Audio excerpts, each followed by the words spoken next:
Well, heavy metal may not inspire the same satanic panic that it did way back in the 70s and 80s, but that doesn't mean it's lost any of its edge.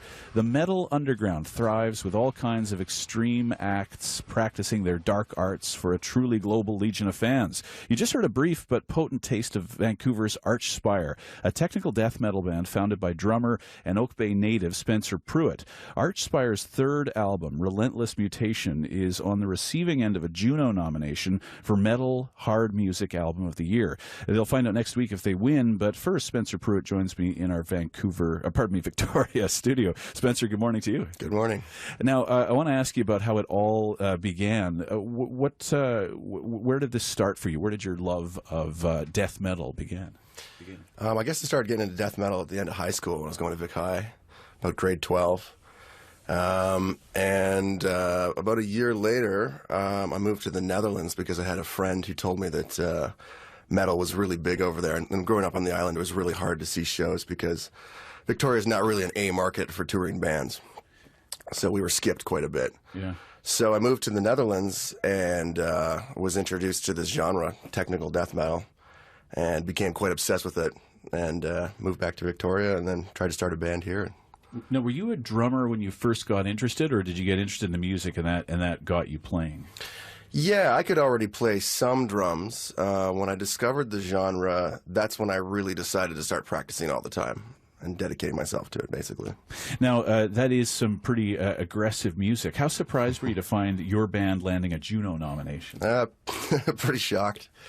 Yeah, you don't play this music for money or for any sort of commercial recognition. So whenever that happens, it's always a surprise. Now, I mentioned that Archspire is categorized as a, quote, technical death metal band. What differentiates technical death metal from your run-of-the-mill death metal? It's more of a new school genre to just basic death metal. It is technical. There's a lot more time changes. The techniques are harder. It's a hell of a lot faster. It's generally more aggressive too. Okay, so more aggressive, but also super precise, isn't it? I mean, that's the entire way through. Big part of it, yeah. It takes a lot of dedication and practice to be able to play it. And I was watching a video of you playing in one song, and it had several cameras on you. You're like, I looked through the whole song. I mean, to me, I'm not a drummer, but it looked like almost like one long fill. It was all like, it seemed like every single beat was purposeful. There was no filling time. You weren't just taking a breather for any bars, for a few bars at any point. No, it's pretty exhausting style of playing, and as I'm getting older, it's getting harder and harder. Hey, what about that? How physically demanding is it to play this kind of music? Yeah, it's very.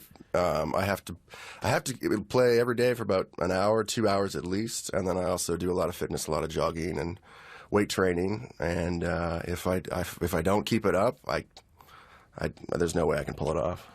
Now, what about going back to the early years? You grew up in Oak Bay, and you mentioned Vic High, but you attended Glenlyon, Norfolk beforehand. When did you actually get started as a drummer before death metal? My mom was a musician. She played in a band called Stratisfaction, and she had one of her friends from Calgary gave me their old drum kit when I was a kid, and I had a bit of interest in playing it. And it was just set up in the basement, and I could play some basic rock beats. But it wasn't, like I said, it wasn't really until I discovered extreme metal till I was like really interested in drumming and putting the time into it. So I basically started practicing when I was about 18. Now, I understand when you started Archspire in 2009, you created a code of conduct with rules about not drinking or doing drugs before a show. Can you talk to us about that, the code of conduct, and why it was so important to you? When I moved over to Vancouver, I was in the metal scene there, and it just seemed like everybody was doing drugs and partying. And I wanted the band to be about the music, not to be about getting drunk and partying. So when I was looking for members, that was one of the rules that I laid down, is that nobody could really, nobody could have any serious addictions or do any hard drugs or anything like that. And there was like a certain amount of practicing you had to do all the time, and you had to show up to jam enough. So, and it had to be your main focus, the band. It couldn't, if you wanted to have kids and get married and have a career in something else, that's cool, but this band's not for you. So. It seems that, I mean, I can see why that would be important for everybody, and tell me if I'm wrong, to focus on the drummer specifically, but just, again, watching those videos of you, it looks all the more important. I mean, I can't imagine having a few drinks or anything else and trying to be that precise about what you're doing musically. No, yeah. And I mean, at the time, I couldn't, like, none of us could play like how we can play now, but I sort of felt like if we could stick to these rules, then we could get to the point that we eventually got to. Now, drumming and success with Archspire is taking you guys around the world. Where are you off to this year? Well, we just got back from Europe. We were there for almost 3 weeks, and I think it's 3 weeks from now we head off to Japan for, I believe, 4 or 5 dates, and then we fly from Tokyo to Atlanta, and we have a 4-week U.S. tour. We also have Australia and New Zealand in the works for August, back to Europe again, and India. India. Oh, India. Interesting. Yeah. Now, is that a new market, and what are the markets that are kind of the best from your point of view, that have the most audience interest, biggest crowds, most money, and so on? Yeah. So this has all been part of the learning process, is figuring out the markets and how you actually make money at doing this.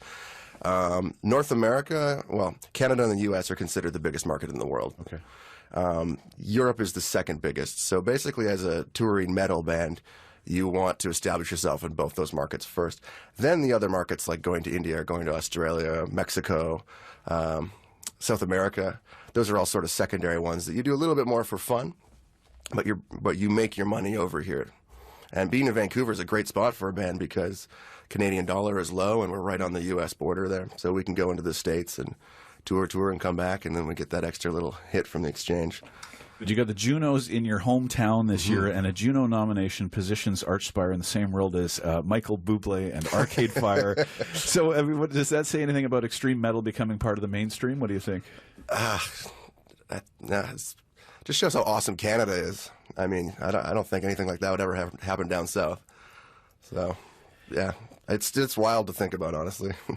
And what about the crowds at Juno Week? What kind of reception do you think you'll get at the events in Vancouver? I have no idea.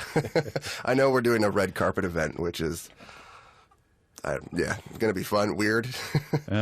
Well, Spencer, it's good to meet you. Thanks for joining us ahead of time. Thanks for having me so much. Spencer Pruitt is the founder and drummer of the Juno-nominated metal band Archspire. The Juno Awards take place in Vancouver on Sunday, March 25th.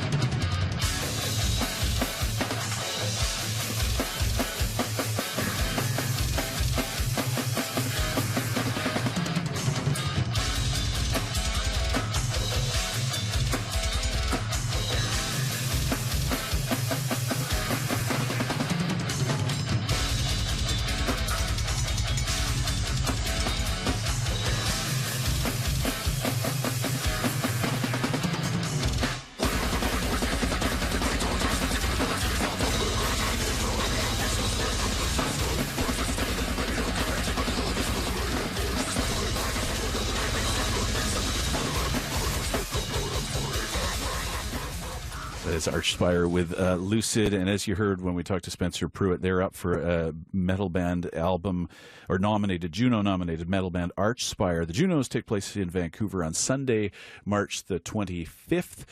This is on the island on CBC Radio 1, 92.5 FM in the Comox Valley, 90.5 FM in Victoria, and on the CBC Radio app. If you want to get in touch, send us an email, victoria@cbc.ca.